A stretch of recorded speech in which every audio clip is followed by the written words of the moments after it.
지난 시간에 아주 속 시원하게 떠들고 나니까는 조금 좀 차분해지는 것 같기도 하는데, 그 악랄한 사태는 여전히 지속되고 있고 국민들이 일체 물러서면 안 된다는 거죠. 이 지금 한국에서 일어나고 있는 이 사태가 전 세계적인 주목의 대상이고, 우리 불란서 혁명 이래 진행되었던 사태를 보면은 이 불란서 혁명 이후에, 아주 쉽게 얘기하면은 불란서 혁명 이후, 그러니까 18세기 말에 이 사태의 이후에 불란서 혁명에서도 결국은 이게 계속해서 왕정복고라는 게 있잖아요. 왕정복고. 이게 쉽게 이해가 되는 우리 역사에 지금. 지난번에 예를 들면 8대2다, 뭐 9대1 정도 되는 건데, 이 세력이 도대체 뭐냐 이거야. 이게 왕정복고를 꿈꾸는 거예요, 지금. 왕정복고를. 그러니까 이 왕정복고에는 계엄령을 내리는 왕이 필요하다 이거잖아요. 이 사람들의 멘탈리티는. 그러니까 이 왕이라는 말이 불란서 혁명 이후에 쉽게 하면 이 서양 역사를 이해하실 적에 왕정복고라는 게 이게 아주 악랄한 겁니다. 황제 등극은 이거는 모던한 거예요. 여기서 황제라는 개념은. 이 이전의 황제하고 개념이 달라요. 불란서 혁명에서 나오는 그러니까 나폴레온이 황제가 되는 거는 그 왕이 아니라고. 그건 모던한 법률 체계에 의한 새로운 개념이라고. 그러니까 나폴레온 법전이라는 이런 게 모든 근대 사상의 근대법에 기초를 놓은 거잖아요. 그리고 그것에 의해서 유럽이 변해갔잖아요. 나폴레온의 이 침략이라는 게 단순한 나폴레온의 이것이 아니라 불란서 혁명이 추구하는 그 이념을 넓혀간 거예요. 오늘날도 결국은 우리나라도 뭐냐면 한번 뒤집어졌다고 그러지만은 거기 계속해서 지금 이 세력이라는 거는 반민특위를 좌절시킨 세력이 오늘날까지 계속 건재하고 있는 거예요. 계속 건재하고 있고, 얘들이 조중동과 같은 언론을 장악하고 뭐 이런 KBS를 장악하고 이런 세력들이죠. 이런 거를 싹 쓸어내버려야 되는 거예요. 이번에 싹 쓸어내버리고, 쓸어내버리는 게 아니라 내가 말했던지 페어한 룰을 가지고 서로를 인정하자는 거지. 거기는 권력이 있어도 인정을 안 하고 우리는 그냥 당하는 거 아니야. 우리는 그냥 당하는 거란 말이야. 그래서 이런 얘기를 하면 끝이 없으나 국민들이 마음을 놓아서는 안 된다는 거죠. 결국은 제1차 대전이 어떻게 시작했어요? 오스트리아 황태자를 갖다가 권총으로 쏴가지고 한 사람 꽝 해가지고 그 수천만의 아주 비열한 희생을 자아낸 그 제1차 세계대전이 일어나는 거 아니에요? 거기서 연쇄적으로. 그러니까 거기에 처리 과정에서 잘못되었기 때문에 이 독일의 이 국민들이 분노했고, 그거를 틈타가지고 히틀러가 등장하는 거예요. 그래서 제2차 세계대전이라는 이 비극이 터지는 건데, 우리나라도 12월 3일 날 저녁에 온 애들이 1,500명이나 다 동원된 아주 우리나라 특수부대인데, 거기서 딱 한 명만 빵 쐈어도 개판되는 거예요, 지금. 우리 역사가 지금 여러분들 지금 이렇게 편하게 앉아 계시질 못해요. 그런데 이 사람을 하버드까지 나온 놈이 거기서 박사났다는 나하고 같이 공부를 한 친구인데, 도대체 지금 정의로운 길을 걸으려고 하고 있지 않잖아요. 자, 이게 어떻게 해서 이럴 수가 있느냐. 이거를 막는 거는 12월 3일 날 즉각적으로 그 위험한 상황에도 불구하고 왔던 사람들, 그때 그 정황이 없는 가운데서도 개원 예술대학 학생들인가 어느 팀들은 악기를 가지고 나왔더라고. 그 상황에서 엔터테인을 한다 이거지. 그렇게 순진하게 말이야. 순수하고. 그러면서 그 위험을 무릅쓰고 방탄복이나 뭐 대신 악기를 가지고 나와서 얼마나 멋있어요. 한국인들의 심성이라는 게. 그러니까 우리 유교 문화라는 거는 기본적으로 우리가 지금 주역을 읽고 있지만 이게 지금 기본적으로 공자의 사상이라고 그러는 거잖아요. 공자가 지금 주역도 해석을 했다는 건데, 공자의 사상이 가지고 있는 가장 근본이 뭐냐? 인간에 대한 깊은 신뢰입니다. 인간이 주축이 돼야 되고, 인간다워야 된다. 인간이 인간답다는 게 뭐냐? 이거는 인의예지의 덕을 가진 거래야 된다. 노노라고 하는 책이 전체가 이 주역과 노노는 사실은 이게 하나의 책이기 때문에 이 주역과 노노를 이렇게 한 책으로 묶은 책은 없어요. 전 세계에. 동방 사상을 이해하는데 아주 절대적으로 필요한 거예요. 근데 나 중국에 가서 강의할 때도 공자가 어느 나라 사람이냐 물어요. 그럼 중국 사람이라 그래. 근데 왜 공자가 중국 사람이냐? 중국 사람이 아니고 노나라 사람이야. 노나라. 그때는 중국이라는 건 없었어. 차이나라는 건 없었어. 오늘의 중국이라는 거대한 땅덩이를 만드는 건 니들이 아니라 청나라다.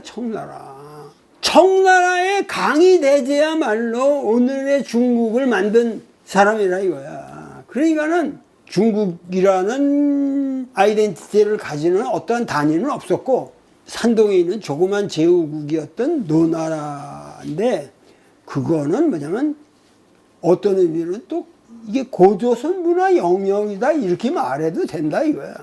문화 영역이다. 공자의 생각이 곧 우리 민족의 생각이다 이거야.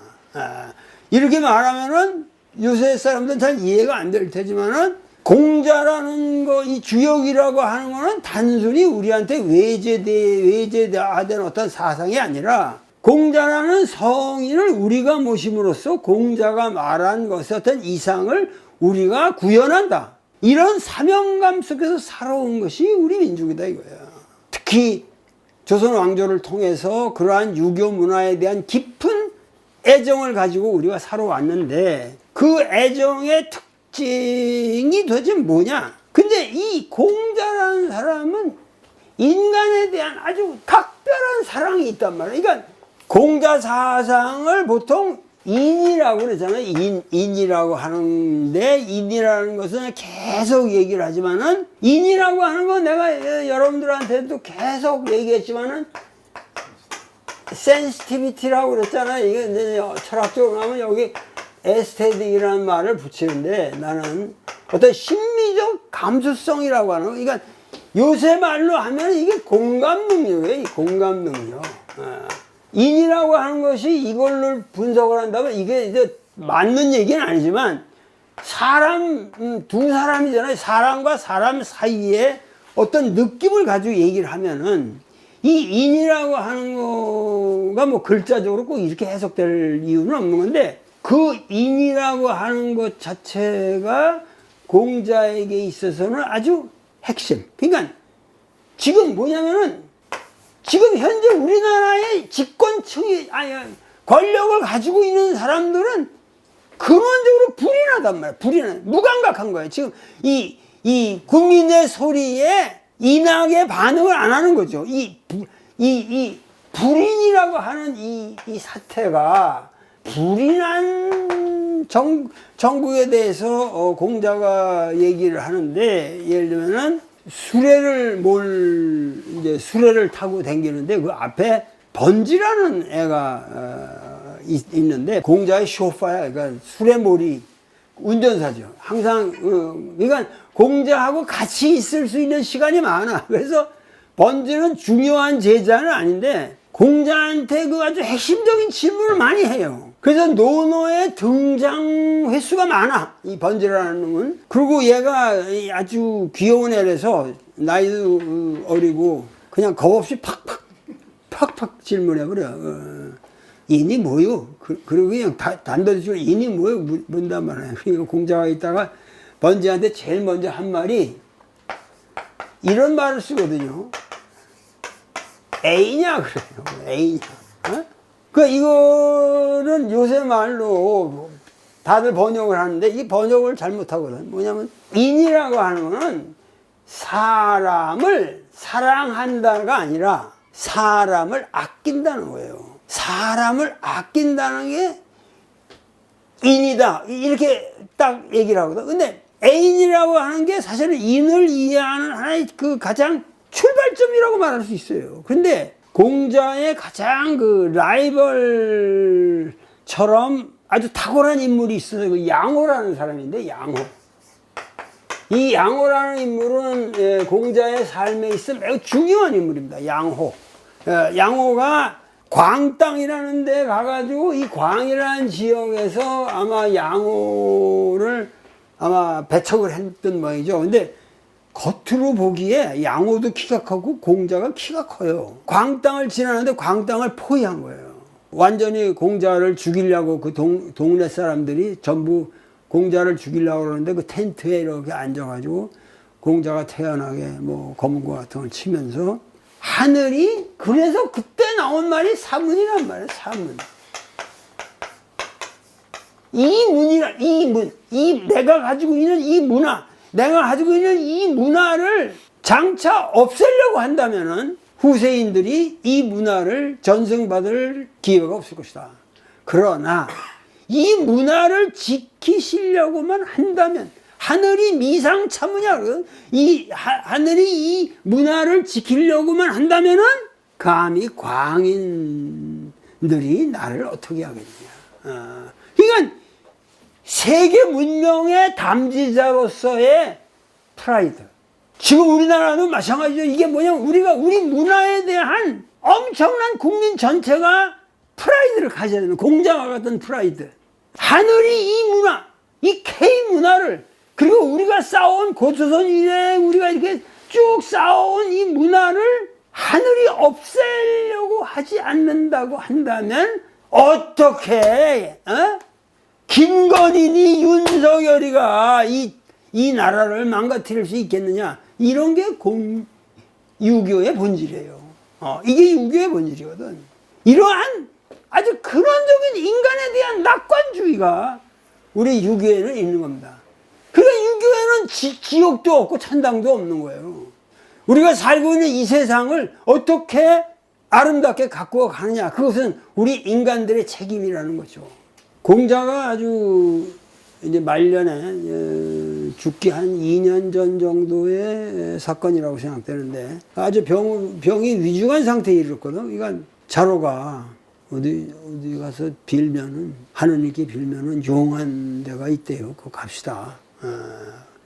그러니까는 공자가 아프다고, 몸이 아프다고 하느님께 비는 그런 일도 있는가 그래요. 자로가 대답하여서 있고 말고요. 다 있어요. 그런 거 걱정 마시고 가요. 다 그렇게 빌곤 해요. 그래서 또 낳고도 그러는 거예요. 갑시다. 그러니까 공자가 구지도구이 그러거든요. 나는 이미 하느님께 기도하며 살아온 지가 오래되었나니라 그러거든요. 내 병이 날 정도의 그런 적이라면은 나도 항상 기도하고 산다. 내가 지금 구차스럽게 하나님한테 살려달라고 그러지 않겠다. 공자는 철저하게 현실주의적 입장이란 말이야. 그러니까 뭐냐면은 공자와 그 친구처럼 지낸 자로가 귀신에 대해서 묻는단 말이에요. 귀신에 대해서 섬기는 것에 관해서 물었다 그래요. 물었다. 그러니까 공자가 거기에 대답한 게 뭐냐면 미능사인 언능사귀라고 그러거든요. 사람을 내가 섬기는 것도 아직 제대로 하지 못하고 있는데 어떻게 내가 지금 귀신을 섬기는 것에 관해서 너한테 얘기할 수 있겠냐. 그러니까 우리나라의 지금 현재 사태가 이런 커먼 센스가, 아니 어떻게 국가의 사태에 대해서 점쟁이한테 물어서 모든 판단을 내리고 이런 짓을 하냐 이거야. 마찬가지죠. 여기서 말해서 감문사, 죽음에 대해서 묻는단 말이야. 근데 거기에 대해서 공자의 말은 미지생 언지사. 내가 삶에 대해서도 알지 못하는데 어떻게 해서 죽음에 대해서 얘기할 수 있겠냐. 그러니까 우리나라의 정치인들이라고 하는 사람들이 결국은 현실적인 문제를 감당하지 못하면서 그걸 전부 미래적인 어떠한 황당한 질문을 가지고 그것에 대한 신비로운 대답이 있는 것처럼 이 역사를 꾸려가려고 그런단 말이에요. 지금 우리가 이런 시대에 잘못 걸리고 있는데, 하여튼 공자는 괴력난신을 이야기하지 않았다, 이런 말을 했고, 그러니까 어떤 점쟁이한테 묻는 일이라는 건 공자에게 있을 수가 없는 거죠. 그래서 괴력난신, 뭐 괴상한 거 아주 괴력을 발휘한다다가 괴력도 이거 아주 놀라운 능력 같은 거죠. 력이라는 게. 그리고 뭐 차력이니 이런 거 같은 거. 난도 뭐냐면 정상적인 인과적인 법칙에 의해서 알 수 없는 그런 거. 그리고 어떤 신의 현현이라든가 뭐가 이런 게 괴력난신을 전부 거부했다 이거잖아요. 그러니까는 춘추시대란 말이에요. 여기는 춘추시대인데 여기만 해도 지금 전국에 어떤 굉장히 복잡한 문화가 사유가 진행된 상황이거든요. 그러니까 대저역이라고 하는 것은 성인이 그 심층을 파헤치는 거다 이런 얘기예요. 심층을, 그 드러난 현상의 심층을 파헤치고 그 모든 이벤트의 계기들을 연구하는 그런 것이 역이다. 역이라고 하는 게 그런 계기를 연구하고 연마하고 그 일어나고 있는 사건들의 심층을 우리가 알 수 있게 된다.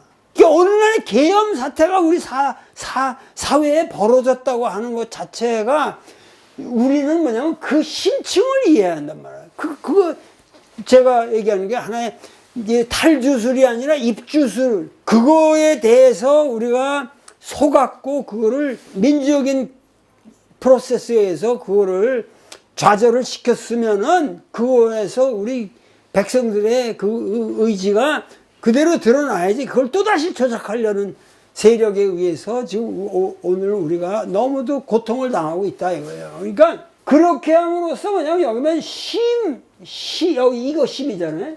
그 심층을 보는 것을 통해서 천하에 일어나고 있는 이 하늘 아래라는 건 사회, 인간 사회에서 일어나고 있는 어떠한 일들의 경향성을 통할 수 있다. 지금 우리가 어떻게 갈 것인가? 이게 법관이 내린다고 해서 거기서 끝날 리가 없습니다. 그건 할 수가 없는 거예요.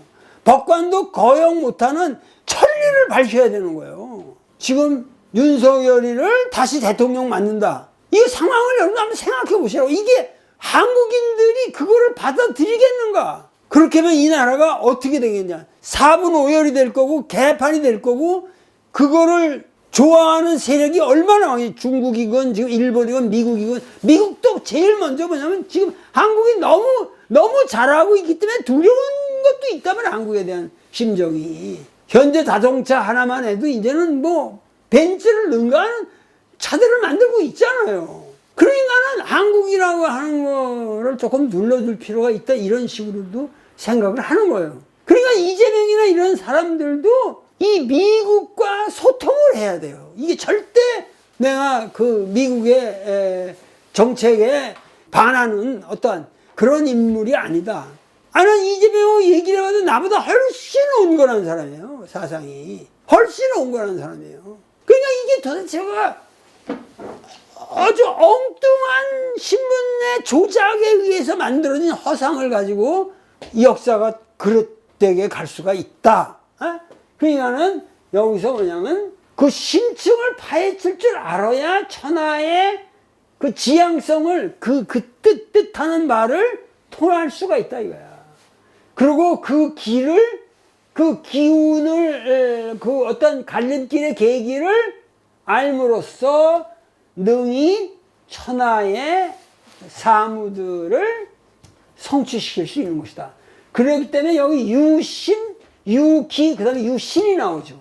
신령한 경지에 이르면은 여기 부지리속이라고 하는 거는 질주를 하지 않아도 바로 간다. 그런 빠르게 간다라는 속이니까. 그리고 여기는 뭐냐면 불행이 지라고 그랬잖아요. 가지 않아도 이른다. 우리 그렇죠. 정신적인 거. 이 정신적인 거는 우리가 어디를 직접 몸으로 안 가도 내가 국회 아까지 몸으로 안 가도 거기에 정신이 완전히 가 있고 집중될 수 있잖아요. 그러니까 이게 인간의 어떤 신묘한 옛날 사람들은 신이라고 하는 거를 이런 식으로 생각했단 말이에요. 그렇기 때문에 공작해서 말하기에는 여기에 성인의 도가 넷이 있다라고 말하는 것은 이거를 일컬은 것이다. 제일 먼저 사를 얘기했고, 그 다음에 변을 얘기했고, 그 다음에 상을 얘기했고, 점을 얘기했잖아요. 이게 네 개가 납니다. 여기서 말하는 네 개가 있다는데, 그러니까 여기서 사가 여기 말하는 신에 해당, 신의 대상이죠. 신과 관련이 됐고, 변과 삼은 하나 여기서 묶였어요. 여기서 묶여서 기가 됐고, 이 점이 뭐가 됐죠? 신이 된 거죠.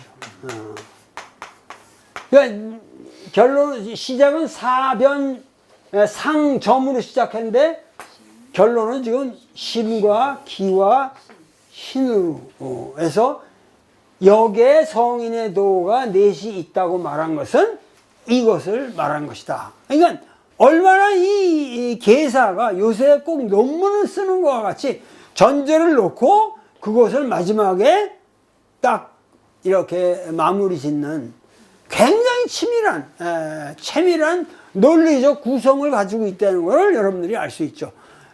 요 밑에는 다음 시간에 공부하겠습니다. 감사합니다.